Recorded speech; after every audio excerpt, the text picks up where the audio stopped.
दुनिया के हर कोने में भूतों और आत्माओं की कहानियां सुनी और सुनाई जाती रही हैं। सदियों से ये कहानियां हमारे दिलों में डर और रहस्य का एक मिश्रण पैदा करती हैं।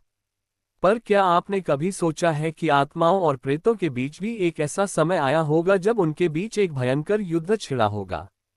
ये कहानी आपको उस समय में ले जाएगी जब एक महायुद्ध हुआ, लेकिन ये युद्ध मनुष्यों के बीच नहीं, बल्कि भूतों के बीच लड़ा गया। इस महायुद्ध की कहानी रहस्यमयी है और डरावनी भी। तो चलिए शुरू करते हैं इस अद्भुत और भूतिया यात्रा की शुरुआत। हेलो दोस्तों, आप जो ये भूतिया कहानी देख रहे हो उसका हकीकत में कोई वास्ता नहीं है। ये सिर्फ मनोरंजन के लिए ही है। आज की कहानी का शीर्षक है भूतों का महायुद्ध। ये कहानी उस समय की है जब भारत के एक प्राचीन गांव कालग्रह में भूत प्रेतों और आत्माओं का बसेरा था। इस गांव के चारों ओर भूतों की बस्तियां बसी हुई थीं। कालग्रह गांव के लोग इसे एक शापित स्थान मानते थे क्योंकि वहां हर रात डरावने दृश्य दिखाई देते और अजीब अजीब आवाजें सुनाई देती। ऐसा कहा जाता था कि इस गांव के चारों ओर भूतों का साम्राज्य फैला हुआ था और इन भूतों के बीच भी आपसी मनमुटाव और वैर भाव था। गांव के लोग इतने डरे हुए थे कि उन्होंने कालग्रह के चारों ओर ऊंची दीवारें बना ली थीं और सूर्यास्त होते ही उन दीवारों के दरवाजे बंद कर दिए जाते थे। कोई भी व्यक्ति सूरज ढलने के बाद बाहर नहीं जाता था क्योंकि माना जाता था कि अंधेरा होते ही भूतों की दुनिया जाग जाती है। ये भूत विभिन्न समूहों में बंटे हुए थे और एक दूसरे से नफरत करते थे। उनके बीच छोटी छोटी बातें भी बड़े संघर्षों का कारण बनती थीं। लेकिन अभी तक किसी ने भी नहीं सोचा था कि एक दिन इन भूतों के बीच महायुद्ध छिड़ जाएगा। कालग्रह के चारों ओर बसे हुए भूतों के दो प्रमुख समूह थे। एक समूह का नेतृत्व राजा दुर्विनायक करता था, जो एक प्राचीन योद्धा की आत्मा था। उसकी मौत एक महायुद्ध में हुई थी, लेकिन उसकी आत्मा ने कभी भी युद्ध करना नहीं छोड़ा। वह अपनी सेना के साथ कालग्रह के पश्चिमी हिस्से में राज करता था। उसकी सेना में डरावने भूत प्रेत और पिशाच थे। वे रात के अंधेरे में अपनी शक्तियों का इस्तेमाल करके लोगों को आतंकित करते थे। दूसरे समूह की अगुवाई रानी रक्तिनी करती थी, जो एक चुड़ैल की आत्मा थी। रानी रक्तिनी की आत्मा को श्राप मिला था और उसकी मौत भी बहुत ही क्रूर तरीके से हुई थी। उसकी आत्मा ने मरने के बाद भी बदला लेने की ठान ली थी। उसने अपने समूह में अन्य आत्माओं और प्रेतों को शामिल कर लिया था। उसकी सेना में चुड़ैलें, दानवी आत्माएं और राक्षसी जीव शामिल थे।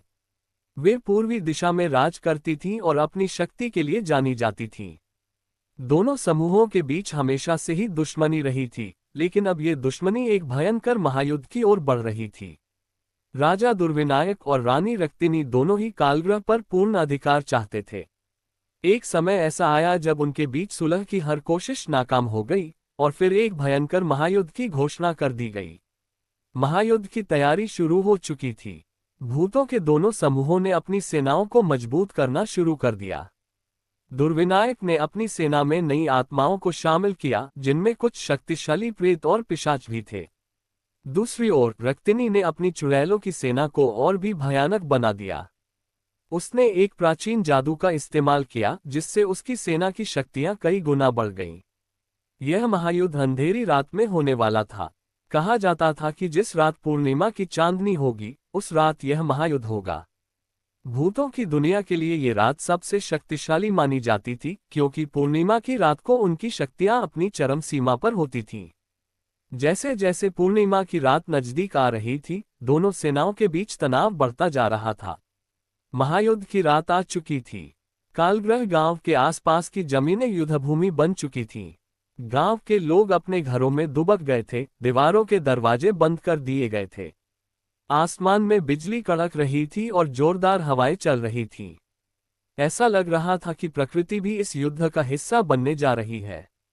राजा दुर्विनायक की सेना पश्चिम से युद्धभूमि की ओर बढ़ रही थी, जबकि रानी रक्तिनी की सेना पूर्व से आ रही थी। दोनों सेनाओं ने एक दूसरे को देखा और डरावनी चीखों के साथ युद्ध की शुरुआत हो गई। दुर्विनायक की सेना के प्रेत और पिशाच बिजली की गति से हमला कर रहे थे। वे हवा में गायब हो जाते और अचानक हमला कर देते। उनकी आंखें लाल थीं और उनके हाथों में भयंकर हथियार थे। दूसरी ओर रक्तिनी की चुड़ैलों ने जादू का इस्तेमाल करते हुए अपनी शक्तियों का प्रहार करना शुरू कर दिया। वे हवा में उड़ रही थीं और आग, धुआं और डरावनी आवाजें निकालकर दुश्मनों को आतंकित कर रही थीं।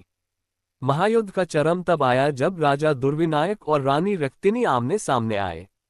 दोनों ने एक दूसरे पर भयंकर प्रहार करना शुरू कर दिया। दुर्विनायक ने अपनी तलवार से रक्तिनी की चुड़ैलों को काट डाला, जबकि रक्तिनी ने अपने जादू से दुर्विनायक की सेना के कई भूतों को नष्ट कर दिया। दोनों सेनाओं के बीच ये भयंकर संघर्ष कई घंटों तक चलता रहा। जैसे जैसे समय बीतता गया, दोनों ही सेनाओं को भारी नुकसान हुआ, लेकिन कोई भी हार मानने को तैयार नहीं था।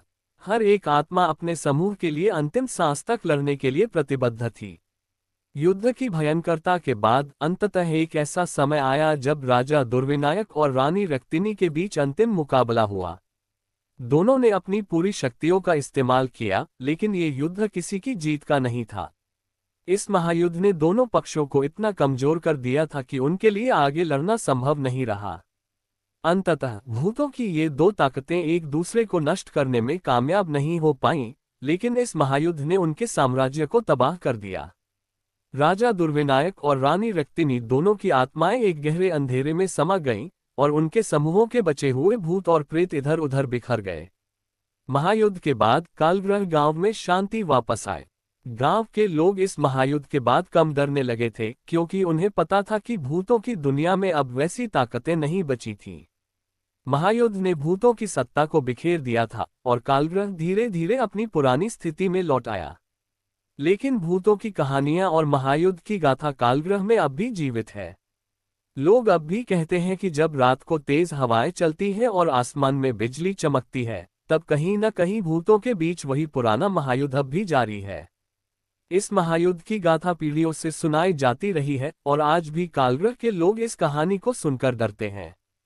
ये कहानी एक सबक भी देती है कि शक्ति की लड़ाई कभी किसी को संपूर्ण जीत नहीं दिलाती, चाहे वह इंसानों के बीच हो या आत्माओं के बीच। आप हमारे चैनल स्टोरी वाला को सब्सक्राइब करें और बेल आइकन जरूर दबाएं। धन्यवाद।